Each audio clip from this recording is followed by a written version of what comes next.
प्यारे बच्चों, किस प्रकार से अवधपुरी में राम इस पाठ के माध्यम से तुलसीदास जी इनको लिखते हैं कि महर्षि महर्षि विश्वामित्र जी का जो क्रोध है वह किस प्रकार से बढ़ता ही जा रहा है और वह जो है महाराज दशरथ के समक्ष राम और लक्ष्मण को लेने के लिए पहुंचे हैं। लेकिन उस सभा में सभी लोग दुखी इसलिए थे कि राजा दशरथ अपने पुत्र राम को भेजने के लिए तैयार नहीं है। उसी बीच में महर्षि विश्वामित्र जी का क्रोध बढ़ता ही जा रहा था। दरबार के सभी लोग शंका में डूबे हुए थे। किसी अनिष्ट की आशंका में सब लोग सोच विचार करने लगे। उसी बीच में किसी को भी समझ में भी नहीं आ रहा था कि कैसे हम महर्षि विश्वामित्र जी और हमारे कुल गुरु जो मुनि वशिष्ठ जी हैं उनके बीच में हम कैसे बात करें, क्योंकि दोनों आपस में बात कर रहे हैं, उनके बीच में बोलना उचित भी तो नहीं है। ऐसा विचार करने लगे, सोचने लगे। उसी बीच में मुनि वशिष्ठ जी जो है चुपचाप आकर महाराज दशरथ के समक्ष खड़े हो गए। वह खड़ा हो जाते हैं और थोड़ी देर बाद दशरथ जो है खुद उठते हैं अपने आसन में जहाँ पर बैठे हुए हैं वहाँ से, और स्वयं को संभालते हुए उन्होंने महर्षि से विनती की, प्रार्थना किया कि मुझे हे महामुनि, क्योंकि मेरा रामचंद्र जी अभी 16 वर्ष का भी नहीं हुआ है और उस जंगल में राक्षस किस प्रकार से छल कपट करते हैं, वहाँ तो मायावी है। वह राक्षसों से कैसे लड़ेगा, कैसे युद्ध करेगा। मैं ये चाहता हूँ कि आप हमारे सेना को ले जाएं और उनके साथ में मैं स्वयं साथ में चलूं और राक्षसों से युद्ध करूं। इस प्रकार से राजा दशरथ कहने लगे। उसी बीच में महर्षि विश्वामित्र जी ने किसी भी प्रकार से प्रतिक्रिया नहीं व्यक्त किया। वह क्रोधित तो थे लेकिन उस क्रोध को व्यक्त नहीं कर रहे थे, क्योंकि उन्हें अपने यज्ञ के नियम याद थे। क्रोध करने से यज्ञ खंडित हो जाता है, अनुष्ठान अधूरा रह जाता है, ऐसा उन्हें ज्ञात है। उसी बीच में राजा दशरथ कहने लगे कि मैं राम के बिना रह ही नहीं सकता। महामुनि, एक पल भी मैं अपने राम के बिना मैं रहने के लिए अपने आप में मैं समर्थ नहीं हूँ। आप राम को छोड़कर चाहे जो मांग लें उसे, लेकिन छोड़ दीजिए राम को, ये उन्होंने कहा। मैं राम को नहीं दूंगा और बिल्कुल नहीं, वह मेरी बुढ़ापे की संतान है। ऐसा राजा दशरथ जो है उस राजसभा में कहने लगे। मैं उससे बहुत प्रेम करता हूँ, ये भी उन्होंने कहा। उसके बाद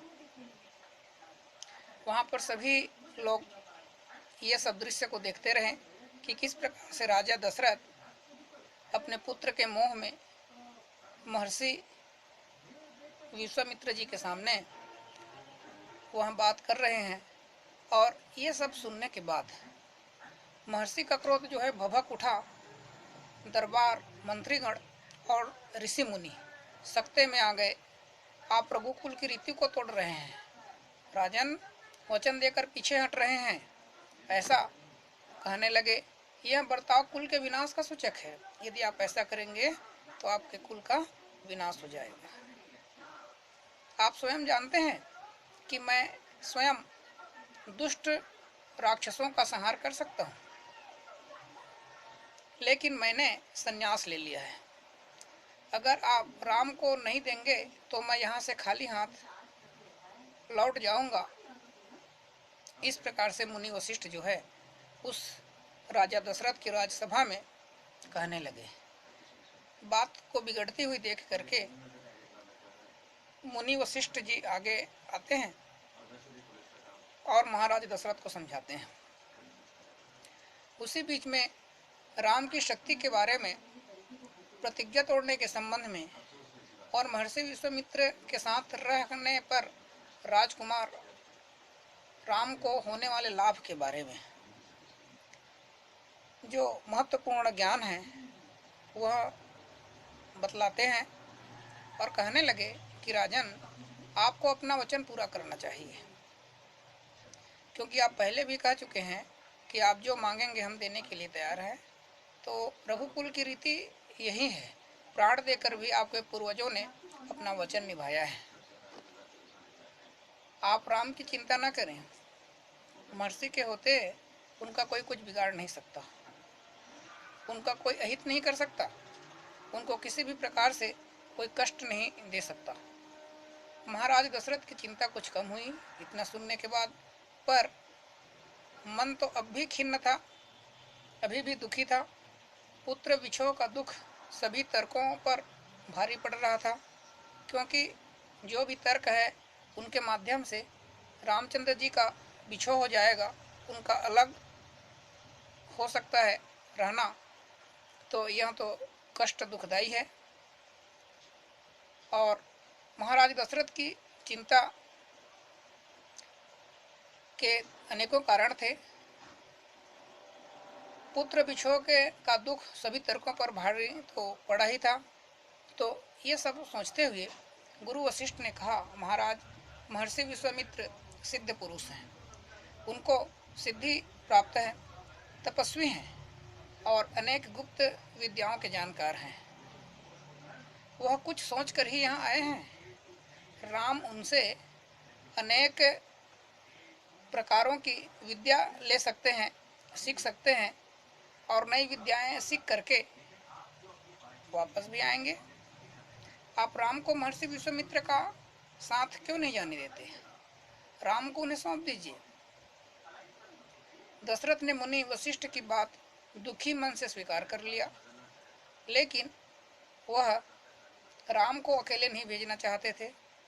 उन्होंने विश्वामित्र से आग्रह किया और कहा कि वे राम के साथ उनके छोटे भाई लक्ष्मण को भी ले जाएं। महर्षि विश्वामित्र ने महाराज दशरथ का यह आग्रह स्वीकार कर लिया। वह कहने लगे कि आप जो चाहते हैं वह पूर्ण होगा।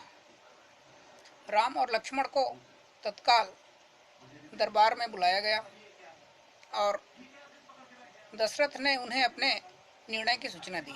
बुलाने के बाद अपना निर्णय सुनाया और दोनों भाइयों ने इस सूचना को पाने के बाद महाराज दशरथ के निर्णय का स्वागत करते हुए सहर्ष स्वीकार कर लिया और सिर झुका करके आदर सहित वह जो है अपने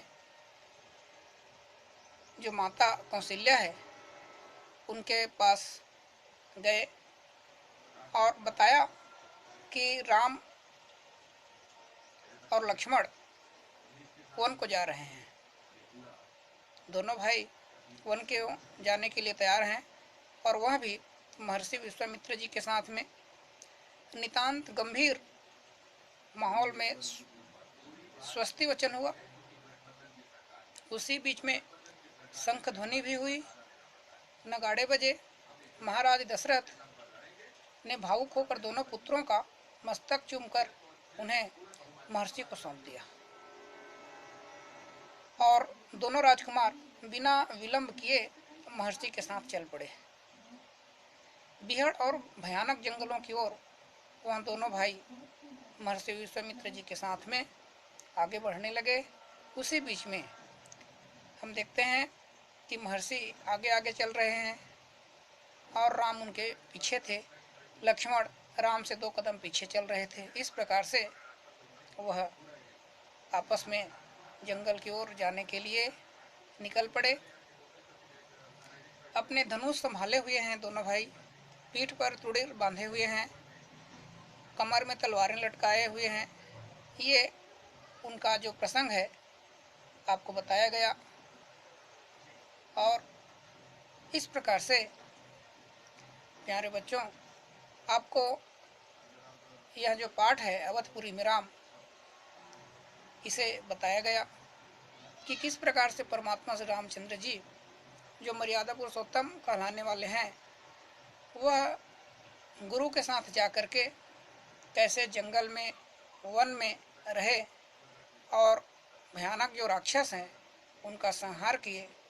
और इस प्रकार से उनको जो गुरु विश्वामित्र जी है, उनके माध्यम से कई गुप्त विद्याएं प्रदान की गई, जो उनके लिए भविष्य में बहुत ही कारगर सिद्ध हुए और जिनसे वह जो है इस संसार में जो राक्षस समूह है उनका समूल नाश करने के लिए महर्षि विश्वामित्र जी से कई प्रकार की शस्त्र की शिक्षा जो है प्राप्त किए थे।